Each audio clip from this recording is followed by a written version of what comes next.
La credulidad no es un signo de mente pobre, de lo contrario, ¿cómo explicar el hecho de que Sir Arthur Conan Doyle, escritor y médico británico, creador del célebre detective de ficción Sherlock Holmes, toda su vida haya creído en la existencia de las hadas, o que cientos de espectadores hayan pensado que el árbol de espagueti realmente existe? Hoy te mostraré 10 engaños históricos que demuestran que las personas, incluso las escépticas, son capaces de creer casi cualquier farsa con una condición: debe ser contada de manera convincente. Una inglesa de Surrey logró engañar nada menos que a los médicos. Mediante cierta clase de manipulaciones, la mujer pudo convencer a varios galenos de que daba a luz conejos. Después del nacimiento del conejo número 15, decidieron poner a Mary Todd bajo observación, y como resultado, su engaño fue descubierto. Luego de este incidente, la sociedad se burló durante mucho tiempo de la credulidad de los médicos, ya que en esos años pensaban que las mujeres podían modificar al feto en su útero con el poder del pensamiento. El gran engaño de la luna fue una serie de artículos publicados en el periódico Sun de Nueva York, en los cuales se informaba sobre la supuesta construcción en el Cabo de Buena Esperanza de un gran reflector telescópico mediante el cual los científicos habían podido ver detalladamente la superficie de la luna. Decían que había sido descubierta la civilización de los habitantes lunares, unos hombres murciélago inteligentes. El fraude fue descubierto varias semanas después de la primera publicación, que sin embargo no afectó la circulación y la credibilidad del periódico, ya que el público se había divertido con su propia credulidad. El gigante de Cardiff era la escultura de un hombre de más de 3 metros de altura, a la cual se hizo pasar con bastante éxito como los restos fosilizados de un gigante real que supuestamente había vivido en la prehistoria. Según la leyenda, 2 trabajadores de Cardiff, Nueva York, Estados Unidos, habían descubierto el cuerpo mientras cavaban un pozo. Se declaró que eran los restos bien conservados de un nativo de Norteamérica y el dueño del terreno inmediatamente comenzó a cobrar a los que deseaban ver al gigante. Pero el hombre prehistórico resultó ser un engaño. Un ateo llamado George Hull decidió molestar y poner en ridículo a cierto sacerdote que defendía persistentemente su creencia de que la tierra, según la Biblia, había estado habitada por gigantes. Para ello hizo cortar una escultura de yeso y ordenó enterrarla en unas tierras de su hermano. Luego contrató a los trabajadores para cavar un pozo de agua y de esa manera encontrar al supuesto gigante y completar la farsa. Estas fotografías fueron tomadas en 1917 y 1921 por 2 adolescentes, Ellis Griff, de 16 años, y su prima Frances Griff, de 10.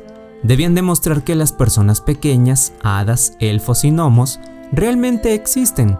Sorprendentemente, estas figuras bidimensionales fueron consideradas reales incluso por Sir Arthur Conan Doyle, escritor y médico británico, creador del célebre detective de ficción Sherlock Holmes, quien creyó en la autenticidad de las fotografías hasta el día de su muerte. En cuanto al origen de la última foto, donde las hadas parecen más voluminosas, la controversia continúa hasta nuestros días. Esta criatura supuestamente fue capturada en Islandia, en Canadá y en algunos estados norteamericanos, principalmente Arkansas, donde un tónico para el crecimiento del cabello se vertió accidentalmente en el río. Los periódicos publicaron historias sobre los pescadores que atrapaban truchas peludas para coserse unas pantuflas, y pronto también apareció un ejemplar embalsamado, por supuesto falso. Se desconoce quién comenzó a difundir historias sobre los peces cubiertos de pelo, pero se puede suponer que la causa del mito fue el hongo saprolegnia, o moho de algodón, que provoca la aparición en el cuerpo de los peces contaminados de unos hilos parecidos a la piel esponjosa. Ya en la Edad Media la gente creía en las criaturas quiméricas llamadas Volpinger, Yacalope o Lebrílope, o al menos se mencionaban en libros y se representaban en grabados. Pero en los Estados Unidos americanos, la leyenda de una liebre con cuernos ganó popularidad cuando el taxidermista Douglas Herrick de Wyoming hizo en broma un animal embalsamado de este espécimen ficticio. La broma fue un éxito y de ahí en más, el taller de Herrick produjo miles de animales de peluche de ese tipo. A causa de esto, la ciudad donde se encontraba comenzó a emitir licencias a modo de souvenir para cazar liebres con cuernos. Dichas licencias se pueden obtener hasta el día de hoy. Son válidas por 2 horas después de la medianoche del 31 de junio y para conseguir una hay que pasar una prueba de coeficiente intelectual y no obtener más de 72 puntos, por lo que es poco probable que una persona inteligente la consiga. La broma, organizada el 1 de abril de 1957 por la BBC, resultó ser mucho más exitosa de lo que uno podría imaginar. Sucedió que muchos espectadores no tenían idea de dónde venía realmente la pasta y se creyeron la historia sobre la cosecha sin precedentes de espagueti en Suiza.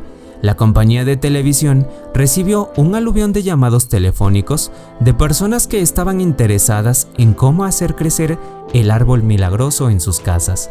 En respuesta, el personal de la BBC les aconsejaba poner un espagueti en un frasco con salsa de tomate y esperar que floreciera.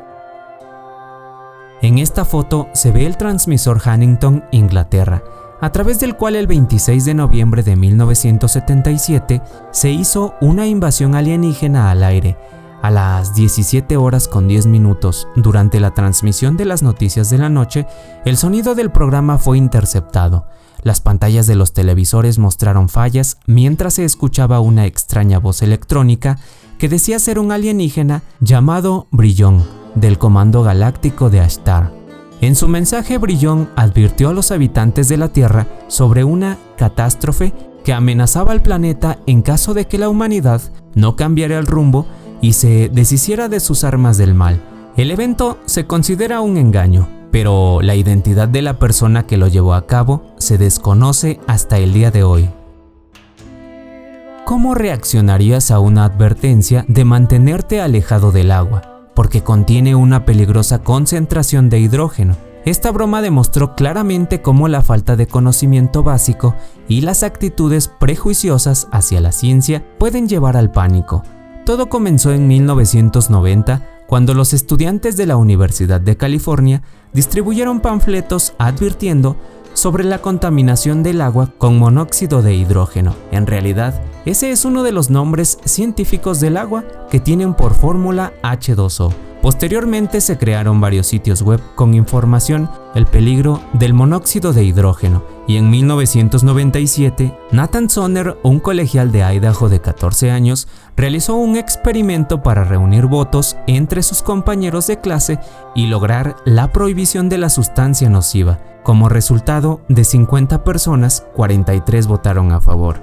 En reconocimiento de este experimento se inventó el término Sonnerims, que significa el uso de un hecho que lleva a conclusiones falsas a un público no versado en ciencia y matemáticas. Y finalmente, uno de los engaños más recientes tuvo lugar el 15 de octubre de 2009 en Fort Collins, Colorado, Estados Unidos. El matrimonio formado por Richard y Mayoni Hinn lanzó al cielo un globo en forma de platillo volador, lleno de helio, e informó que su hijo Falcon estaba en él.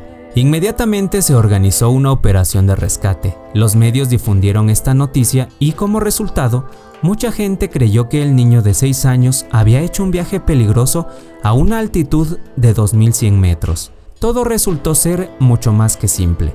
Falcon no había volado a ninguna parte, por supuesto, sino que simplemente se había escondido en el ático de su casa durante todo ese tiempo. La historia fue inventada por sus padres para atraer la atención y tener una oportunidad de ganar dinero. Como resultado, la familia fue sentenciada a prisión y trabajos comunitarios y pagar una gran multa. También fueron obligados a presentar disculpas formales a las instituciones que se habían movilizado para salvar a su hijo.